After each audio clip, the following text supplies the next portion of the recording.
Kia ora katoa. Welcome to my room in New Zealand. Now, I was going to film this in front of the Beehive, the home of the New Zealand government, because today I want to talk to you about politics, but I'm not going to talk to you about New Zealand politics. No, you know what day it is.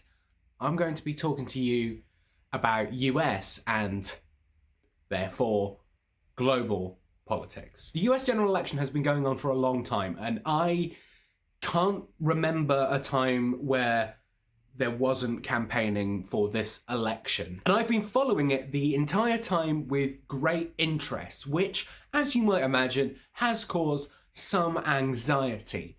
But quite frankly, I think this is something you should be anxious about. As much as people in other parts of the world like to point and laugh at American politics and Donald Trump's antics as being far away and stupid, it affects you. US politics is global politics. It doesn't just affect millions of Americans, but billions of people all around the world. This election will dictate the future direction of the United States, whether they'll move to reduce the harms caused from global warming or just continue to ignore it in favour of corporate interests. It will influence the American response to the global COVID-19 pandemic, and more importantly, it'll tell the world whether right-wing authoritarianism is an election-winning strategy anymore. I want to make this clear from the outset that I do not want Donald Trump to win this election. That being said, I'm not very jazzed about Joe Biden either. He is an absolutely terrible candidate, and I cannot believe that the American people have to choose between two old, gaffe-prone men that have been on the wrong side of history more times than not. But the damage that they have and will cause is nowhere near in the same league, and thus Joe Biden really needs to win this election for the future of American democracy and the world. So if you'd asked me a few months ago, I would have gone so far as saying that I think Donald Trump will win. Fair and square. Before this pandemic hit, I don't think Joe Biden was a good enough candidate to beat Donald Trump in this election. But the pandemic did hit, and Donald Trump's response was so bad, we're now seeing polls showing Joe Biden miles ahead of Donald Trump.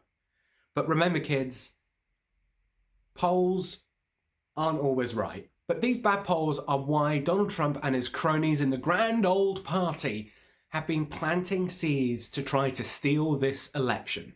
And I'm going to tell you how he's going to do it.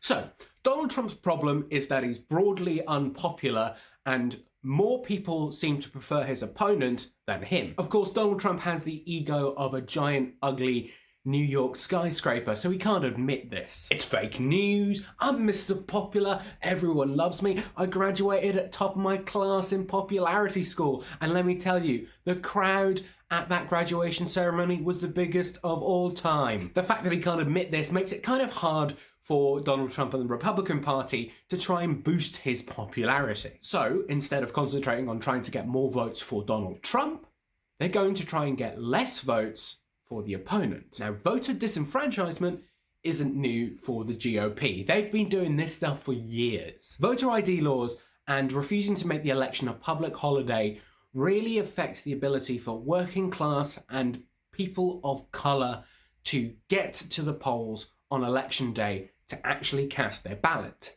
This is all quote unquote normal, but this year is unique because we are suffering through a global pandemic. And as a result of that pandemic, millions of Americans have voted by mail in order to avoid having to go to polling stations. And because apparently the deadliness and existence of COVID-19 is a partisan issue in the United States, most of those people who voted by mail are Democrats. So this presents Donald Trump with an opportunity to smear all of these Democratic mail-in votes as illegitimate and fake. In fact, it's not the first time that Donald Trump has done this. In 2016, he claimed that he'd actually won the popular vote had it not been for thousands of fake mail-in ballots from dead people. I suspect that this was actually a holdover of Trump's strategy from when he loses the election, which he thought he was going to in order to drum up support for a Trump news network or something of that like. But that's besides the point. By shouting and complaining for the last few months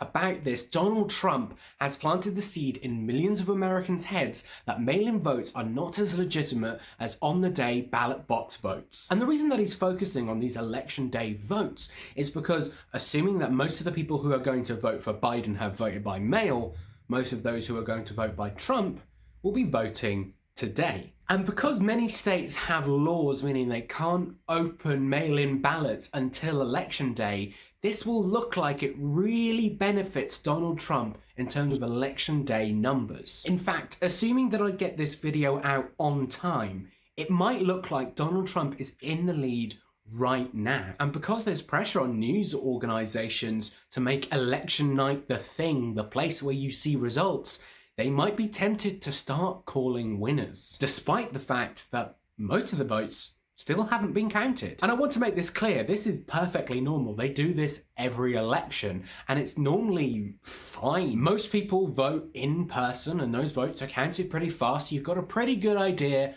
of who's winning on the night. But this year, everything is a bit different, and if news outlets start calling winners on the night that turn out to not be the winners in the end, this will cause confusion and mistrust in the system. Mistrust that Donald Trump has been seeding from the very beginning. And he will use this confusion and rage to rally his support when he claims that he's won this election. And I want to make this clear, I'm not making this up. Just recently, Axios reported that Donald Trump is planning on claiming victory if it looks like he's ahead on election night. Now, Trump has denied this story, but he did add, "I think it's a terrible thing when ballots can be collected after an election. I think it's a terrible thing when states are allowed to tabulate ballots for a long period of time after the election is over. And I think it's terrible that we can't know the results of an election the night of the election. We're going to go in the night of. As soon as the election's over, we're going in with our lawyers." And that brings us to the second part of how they're going to win this election: in the courts. The Republicans and Donald Trump have made it their mission for the last 4 years to pack as many conservative judges in courts around the country as possible. This was done largely with the help of Senate leader Mitch McConnell, who kept as many seats vacant as possible in the last few years of Obama's presidency so that they could be filled by Donald Trump when he came in. This plan has gone very well for the GOP, and with the recent appointment of Amy Coney Barrett